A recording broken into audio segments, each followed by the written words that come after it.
So hi, so it's Ken again. Welcome back to my garden. It's a bit overcast, but it looks like it's going to be a nice day. So today we're going to do some more standing. So in the last film we worked on our bow stance, our bungu stance. So we're going to do that in standing pose today. It's more of a martial standing posture, but it's going to help to lead towards what I want to work on in future films. We're going to get more into the Tai Chi form. So we'll start with our feet about the same distance as our hips or our shoulder spot as always. So in our Wu Chi posture. But in fact, no, we'll start with our heels together. We're going to go into shoulder width. No, we will go into shoulder width. Okay, we're going to start with our heels together. I just want you to point your right toes forward. Left toes still pointing over towards the corner of wherever you train. I just want you to sink into. I'm going to sink to my left leg. So we're going to do both sides, so it doesn't matter which side to start. Slide the foot forwards, about one length itself forward and then one width itself over to the side. So it's quite a narrow stance. You can have 60% of the weight in the rear leg, 40% of the weight in the front leg. But the head is either over one leg or the other. It's in the dead center, like an equilateral, like an isosceles triangle. Head as if suspended from above. I want you to raise the heel of the front foot off the floor ever so slightly. So raise the heel off the floor ever so slightly. Not too much, like you have like a sheet of paper underneath your heel. And this paper could be slid out, it would catch on the floor and on the heel, but it wouldn't tear. Okay, so just raising it ever so slightly. So this is more of a cat stance, I suppose. Your right knee wants to stay above your right ankle. Okay, and I want you to think forwards and up with your right knee, back and down with the rear leg.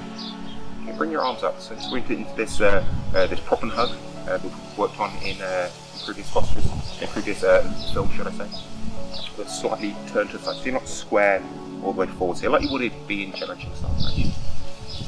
Okay, the shoulders nice and relaxed, sink the chest round the back, so go through all the postural requirements, all the head is suspended from above, pull back with the ears, jaw parallel to the floor, lifting, feeling the head, chest sunk back around, to sink the ribs to fill the lower back, pelvic areas tilt forwards, hanging down.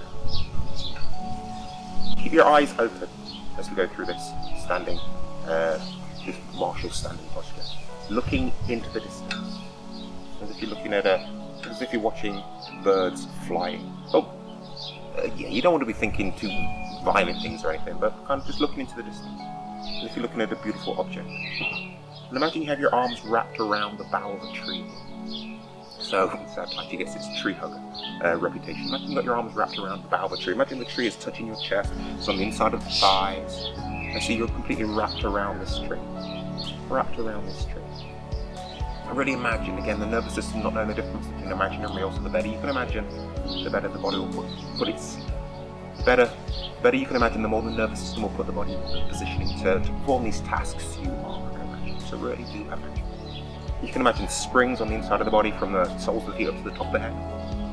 I just want you to push this tree forward. So you can do it quite physical to start off with.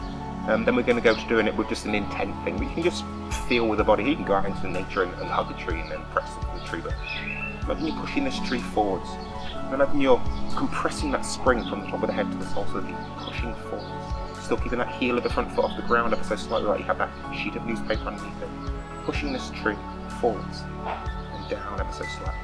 And I feel like you're pulling it backwards and up ever so slightly. So lengthen those springs from the soles of the feet to the top of the head. Lengthen them. Pushing forwards. You can imagine you have springs between the knees again, so you're squashing that, compressing that spring as you push forwards, in and down. Pushing this tree forwards, in and down. And pulling it back and up. Lengthening those springs from the soles of the feet to the top of the head. And you can stretch that spring in between the knees. Forward. Pushing forwards. In and down, squeezing this tree, pushing it forward, in and down, and pulling it back. And then start to use less and less muscular effort. And where we really want to go. This is a Moli exercise, so we're looking for strength. So the same Moli, small movement is superior to large movement, no movement is superior to small movement. So we get smaller and smaller. So let's stop. We still have the intent of pushing this tree forwards, in, and down. Compressing those springs, pulling back, up. You can feel like you're pulling out to the side ever so slightly. Just as an intent thing. Relax the muscles as you down, then start to think them both at the same time. You're thinking them both at the same time. And again, throw away that disbelief. That disbelief saying, oh, you want to do both at the same time. Imagine both at the same time. Again, the nervous system will have an effect on the body. It's a bit of a grey area, but you're doing them both the same. Relax more and more and more.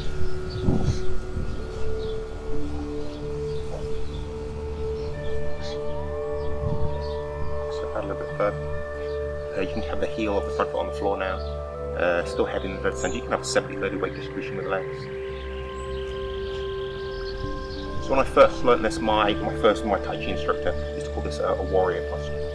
You can imagine you're a warrior standing ready to go into battle, and you have a big shield on your front arm and a spear in your rear hand here. You can imagine the spear, you can just hold it ready to go. Or you can imagine it's a spear pointing forwards, like a Spartan shield or Roman shield, and a spear ready to go. You're ready, like a berserker ready to go into battle. Just holding the posture, looking to the distance. So I did read about one instructor believed these standing postures might have evolved with our ancient ancestors, ancient hunters, standing in jungles and forests waiting for animals to walk past, to wander past.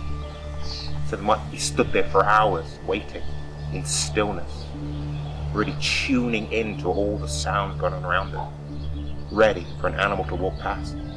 They could throw their spear or fire an arrow. Standing, looking into the distance, tuning into everything that's happening around you. So as if you're looking at a beautiful object in the distance. Hearing all the sounds around you. Smelling.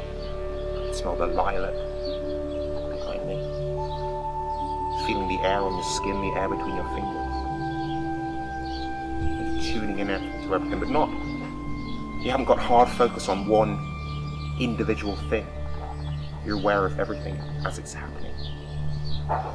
Slip into that, sometimes called a sixth sense, where all your senses combine into one, and your awareness expands.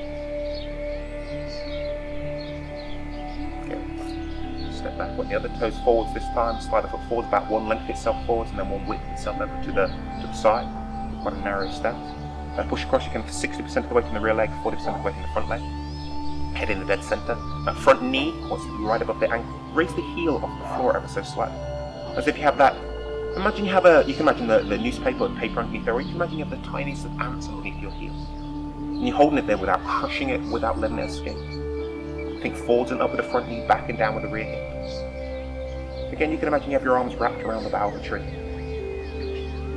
Just touching your body, touching your arms, touching the inside of the legs. You can imagine the springs from the soles of the feet to the top of the head, springs between the two knees. Imagine pushing the tree forwards and pulling it backwards, lengthening the springs, compressing the springs. So I'm going to imagine I'm taking this tree out of the ground, uprooting this tree out of the ground, lengthening the springs from the soles of the feet to the top of the head. Then planting this tree back down into the ground, pushing it down to the squeeze, pushing it down to the ground, pushing it down to the ground, compressing that spring between the knees, compressing the springs from the top of the head to the soles of the feet, pushing this tree down, planting it back into the ground, then lifting it up. Again, you can do it quite physical to start off, you just get the feeling, and then you want to make it smaller and smaller. Plucking the tree out of the ground, lifting it up. Really imagine. Use your imagination. Don't let your mind wander away. Really use your imagination to really make this a standing meditation. This is Zhang, standing at the post. Make sure your mind isn't wandering away from what you're doing. Every time you do notice your mind wandering away, just bring it back to what you're doing. Plucking this tree out of the ground and planting it down. Plucking the tree out of the ground and then planting it down. And let it get smaller and smaller. So that actual movement, you let it get smaller and smaller until it stops, but still have the intent of plucking the tree out of the ground, planting it down. But relax all the muscles you'd use to do that.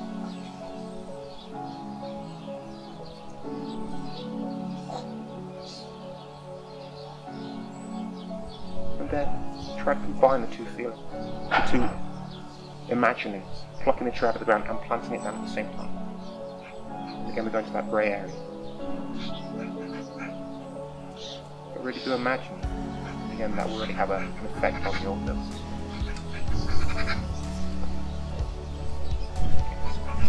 Step forward a little bit further, to a wider stance. You can have the 70-30 rear stance here, In previous films, we worked on those 2 triangles that make up the feet, so you get that pump. Get more weight towards the triangle at the rear of that rear foot. You have to triangle at the front foot, so you activate that climb. Oh, fussy. More weight to the triangle at the front of that front foot. The heel on the floor this time. Looking into the distance. Looking into the distance. So again, you can imagine like that ancient hunter, forest, waiting patiently, still. Animals become near you. You're not wandering around making noises, scaring them away. You're waiting patiently, tuning into everything that's happening around you. All your senses are open and combined into that one, what's often called a sink. Sink the chest round the back, and round the back is not doing this. Still nice and upright. Round. You can imagine you're standing with a bow in your hand. Bow, an arrow, waiting. Imagine it's the finest of bows, the finest of arrows.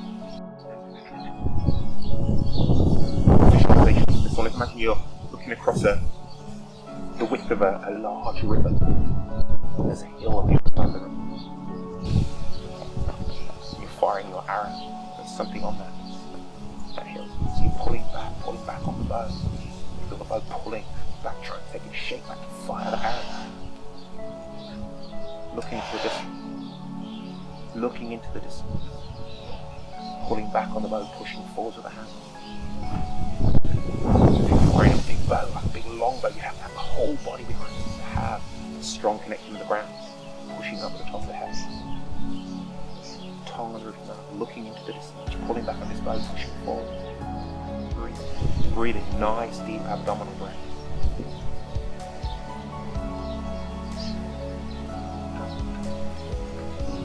Standing.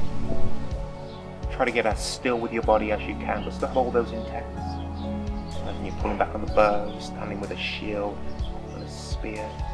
If you're standing with a shield, you'll be holding your shield rigid, you get tired very quickly. You'll be holding it limp, any impact to it would make it collapse. You're ready to get that pulling feel. Ready to throw the spear, fire the arrow.